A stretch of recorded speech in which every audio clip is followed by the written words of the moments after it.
Hi friends, जय माताजी, जय श्री कृष्ण। तो आज આપણે ડેઝર્ટ બનાવીશું ફ્રૂટ કસ્ટર્ડ, જે વ્રતમાં પણ આપણે ખાઈ શકીએ છીએ। તો ચાલો બનાવવાનું ચાલુ કરી દઈશું।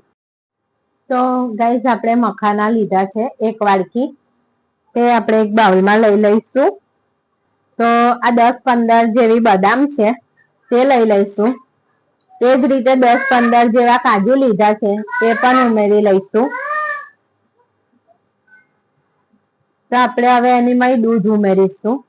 આ એક વાડકી દૂધ લીધું છે મેં, એ ઉમેરી લઈશું અને ઉપર થોડુંક ઉમેરી આલીશું। આ વાડકી જે મેં મખાના લીધા હતા એ જ વાડકી એ મેં દૂધ લીધું છે। તો 1.5 વાડકી મેં દૂધ લીધું છે।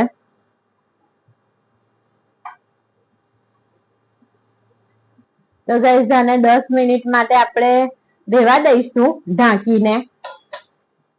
તો આપણે 10 મિનિટ સુધી આપણે રહેવા દઈએ, ત્યાં સુધી આપણે ફ્રૂટ કાપી લઈશું।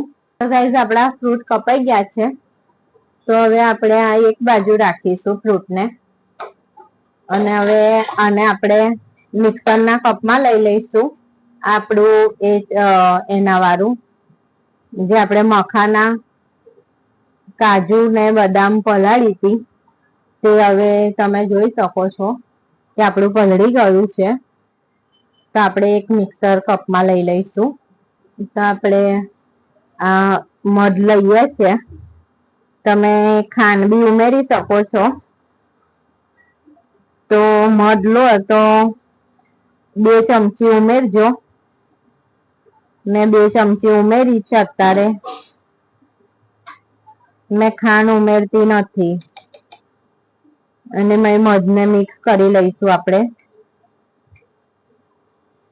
તમે ખાંડ ઉમેરી શકો છો।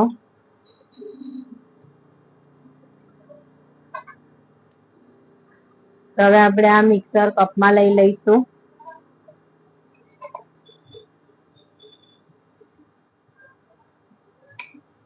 તો ગાઈસ, આપણું આ મિશ્રણ પીસાઈ ગયું છે। તો હવે આપણે મિક્સ કરી લઈશું બધું। તો પહેલા એપલ લઈ લઈશું,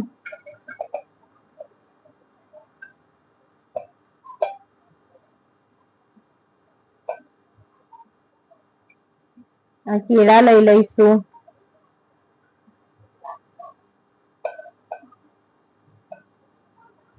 આ દ્રાક્ષ લઈ લઈશું, અને દાડમ બી લઈ લઈશું। દાડમ થોડીક રહેવા દઈશું, જેથી ઉપર આપણે નાખવા માટે સજાઈશું એટલે।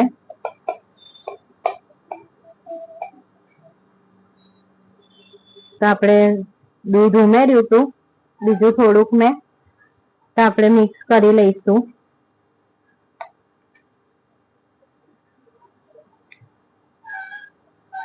તો ઉમેરી લઈશું બધું એમાં।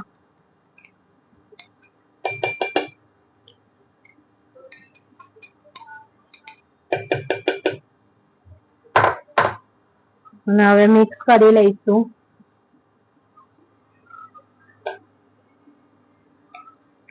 તો ગાઈસ, મસ્ત લાગે છે આ, તમે ટ્રાય કરજો।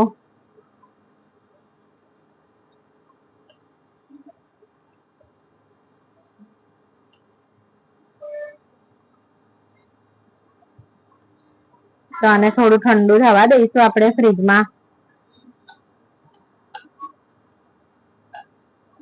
પછી આપણે સર્વ કરીશું।